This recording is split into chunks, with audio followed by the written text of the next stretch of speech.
Number You 6. saw some number 6s along the way there over the years. Yeah. I still got the racing helmet in the garage, number 6. No, you're really. Do you really?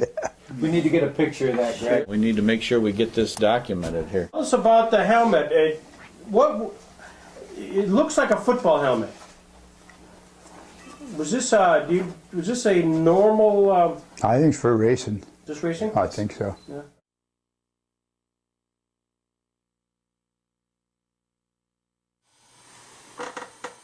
Most racing drivers are remembered for their victories and near misses, but with Ed Kisko of Kane, Pennsylvania, it's a different case. Kisko is best remembered as the principal participant in the most spectacular smash-up in Stateline's history. It happened along toward the end of 1957 during a 50-lap race. Kisko's hurtling cars struck a parked racer, flipped side for side, and was socked on the top by Emery Mann, gunning along in second place. Thousands gasped as Kisko's machine bounced pell-mell down the front straightaway, parts flying in all directions. Thousands were stunned when Kisko got out of the car and walked apparently completely unhurt.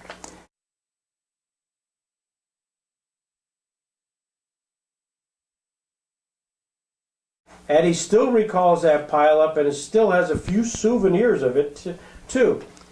A quick twist of his head results in a slight pain in his neck and in his back, acts up a trifle on occasion. But Eddie, now a part-time pilot of Frank Ruhlman's number 4, wants to correct a few impressions. They all said I was knocked out, and that just isn't true. I wasn't. I remember everything. Johnny McGinley was the first man over to the car when it stopped bouncing, and he looked in and asked me if I was okay. I said, "Yes, John, have them turn the car back over, but do it easy." Yeah. Tell him, what do you remember of that accident? Well, just the way it happened. Yeah. Yeah. Yeah, they flipped. I said, flip it over, and they flipped it over, and the roof was right on top of the seat, and it ripped it up, opened up like that, and I got out and I waved. I said, "I'm all right." Did you have a roll cage in that car? Oh yeah, yeah. And it brought the cage down too? Oh yeah, yeah.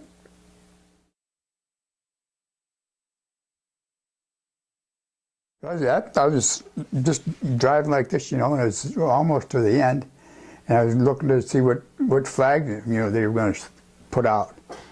And I was looking like this, and then that's when I slammed into the car and flipped over.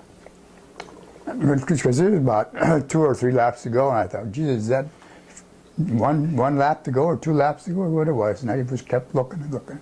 Now That's this why I hit. I'm sorry, Ed. This car was stalled on the track? Yeah, those days, if a car stopped, they just left it sit right there instead of taking it off the track. Nowadays they don't. Something happens like that, they get them off the track, get them off. Wow. Those they just let them sit there. Just left them there. That's why that was sitting there, and I wasn't paying any attention, looking to see what. It was 2 laps to go, what it was, bang. No yellow flags, no. I cannot believe that. Did they change the rule about that after your wreck? Oh, Did they start towing no. the cars off the track after that day? Later on. Never did do that. No.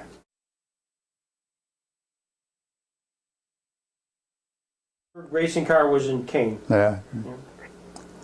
Yeah. Hook them up and tow them up. Yeah, and you were mentioning the fact of the every time they would introduce Squirt Johns. What would they say about Squirt Johns? Faraway, Squirt Johnson, Faraway Brockway. Yeah.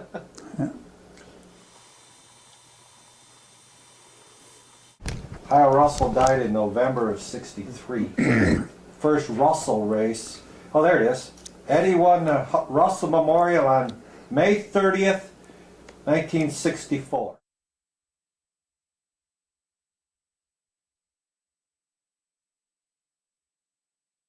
You drove in a lot of interesting cars. Yeah.